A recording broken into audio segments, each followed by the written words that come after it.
di gereja. Ia pun merasa agama mereka lebih baik dibandingkan agama Majusi yang ia anut. Rasa penasaran itu membawanya untuk mempelajari ajaran mereka lebih dalam. Ia pun melanjutkan perjalanannya ke Syam, pusat ajaran Nasrani pada masa itu, dan berguru pada seorang pendeta saleh. Namun, beberapa tahun belajar, pendeta itu wafat. Ia pun melanjutkan ke pendeta di berbagai kota, dari Mosul, Nisibis, hingga Amuria, untuk mencari jawaban atas hatinya yang gelisah. Namun suatu hari, pendeta tua di Amuria memberinya pesan, "Wahai anakku, telah tiba masanya. Sudah diutus seorang nabi dengan risalah Ibrahim. Dia akan hijrah ke suatu tempat yang ditumbuhi pohon kurma di antara dua batu hitam. Carilah dia. Ciri-cirinya, dia tidak akan menerima sedekah, tetapi menerima hadiah, dan di pundaknya ada tanda kenabian." Mendengar petunjuk itu, Salman merasa hatinya semakin yakin. Tanpa ragu, ia memulai perjalanan panjangnya.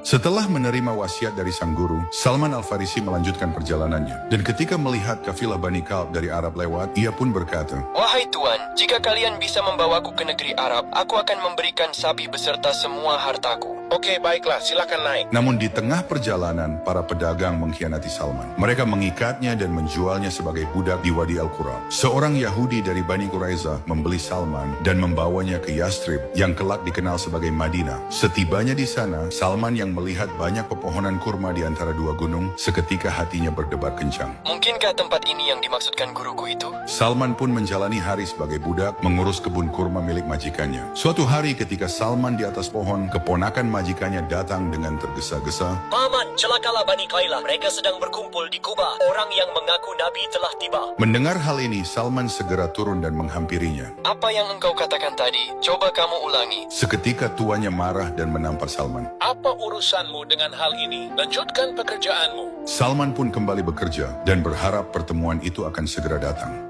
Setelah mendengar kedatangan seorang nabi, Salman bergegas pergi ke Kuba dengan membawa beberapa makanan. Setibanya di sana, Salman menemui nabi dan para sahabat dan berkata, Permisi, aku dengar Anda seorang yang syaleh. Ini ada sedekah dariku. Nabi hanya tersenyum dan meminta para sahabat untuk memakannya. Melihat itu, Salman membatin. Ini tanda pertama, beliau tidak makan sedekah. Beberapa hari kemudian, di saat Nabi berada di Madinah, Salman kembali datang dan berkata, Kemarin, aku melihat Anda tidak makan sedekah. Ini ada hadiah sebagai penghormatanku. Beliau tersenyum dan mengajak para sahabat untuk makan bersama-sama. Salman pun tersenyum. Ini tanda kedua, beliau menerima hadiah. Ia pun pulang dan menunggu kesempatan untuk tanda terakhir. Suatu hari, ketika Salman mendengar Nabi sedang berada di Baqi, ia segera ke sana dan berharap bisa melihat tanda kenabian. Di sana, setelah mengucapkan salam, Salman mendekati Nabi dari belakang. Nabi yang menyadari niat Salman, lantas menurunkan surban yang menutupi punggungnya. Salman yang melihat tanda kenabian, seketika menangis dan memeluk Nabi. Perjalanan dan pencarianku telah berakhir, ya Rasulullah.